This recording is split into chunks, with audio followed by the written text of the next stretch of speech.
So good afternoon. Welcome to 1 o'clock. I kind of laughed at Stacy, and I told her, I said, you know, I'm really thrilled to be here teaching. And then she said, you're not teaching.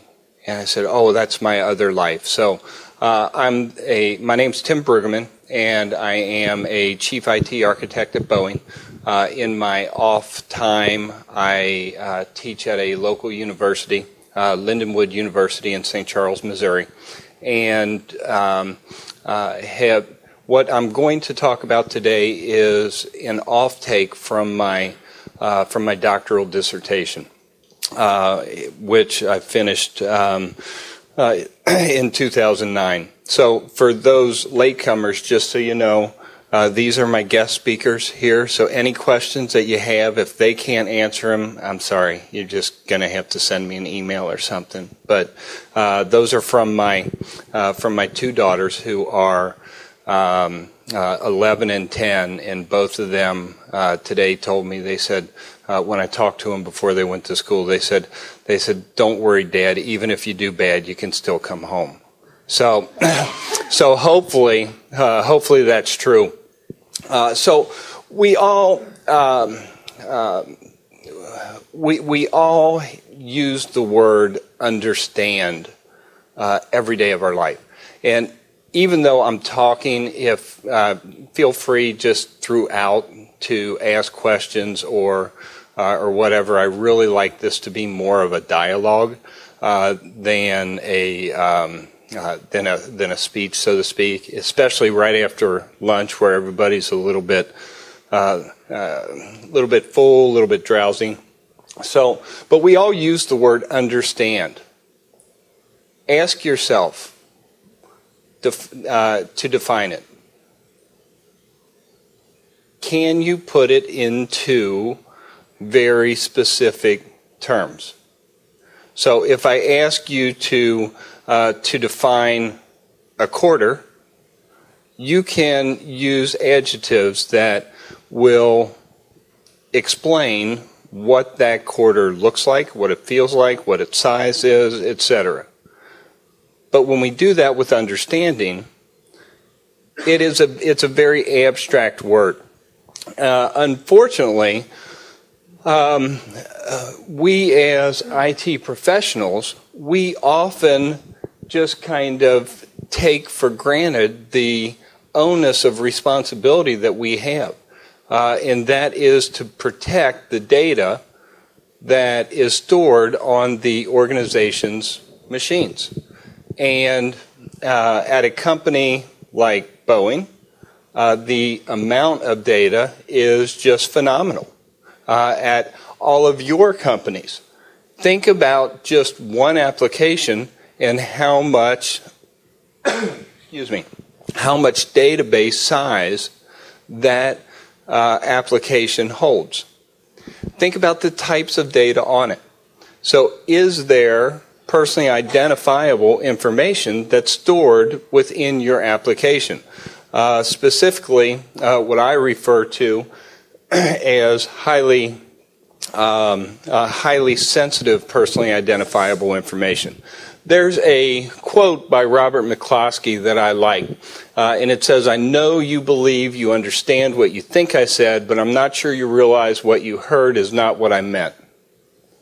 And that is so appropriate to what it is that understanding is, because we're all going to have our own agenda or our own definition of exactly what understanding is. So organizations rely upon the collection of data and the storing of the data. That is paramount to that organization's success, not only from the day-to-day front-end systems that the organizations use, but from the back-end systems that are used every day but are not public-facing. So when we start thinking about some of those systems, HR systems, how much of the HR data has personally identifiable information on it? Highly sensitive personally identifiable information is defined as information which can be used to discern an individual's identity either alone or when combined with other pieces of information that are held in the public domain. So let's use some examples very quickly. If I told you all right now that 111223333 is my Social Security number, and I was being honest, what kind of impact could come from me just publicly announcing and giving that out? Identity theft? Yeah. What if I told you that my cell phone number is 314-503-7297? Which, by the way, it is.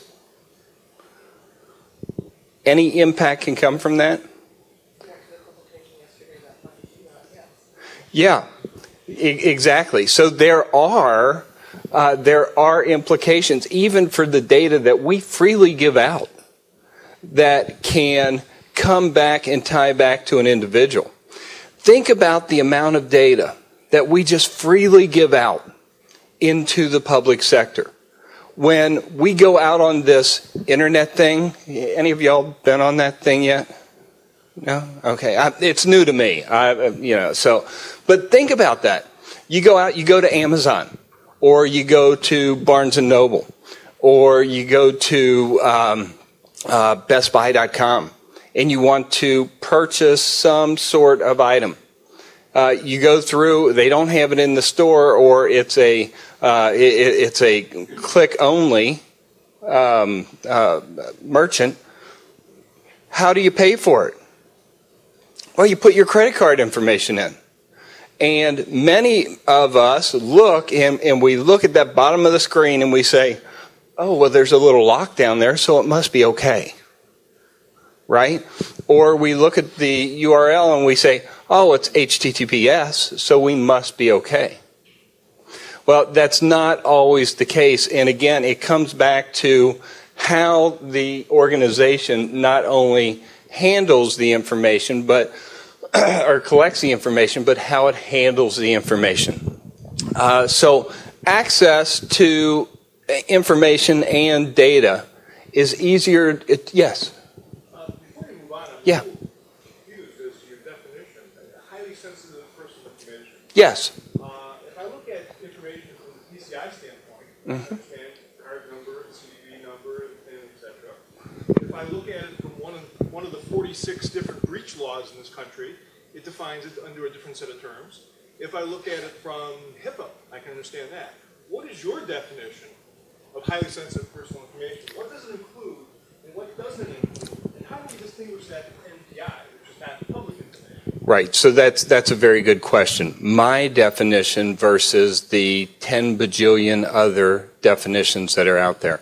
So my definition is what I had on the board or on the screen here just a little bit ago. And it's any data that in combination with other private data or publicly obtained data could be used to physically identify another individual. So it is much broader than the PCI or the HIPAA or the FERPA type regulations that are out there. But the overarching umbrella, so to speak, is that if I can physically go out and use some information that I shouldn't have access to, and combine that with other data that is in the public domain to simulate or to take on your identity, it is highly sensitive, personally identifiable information. Okay, so Social Security number,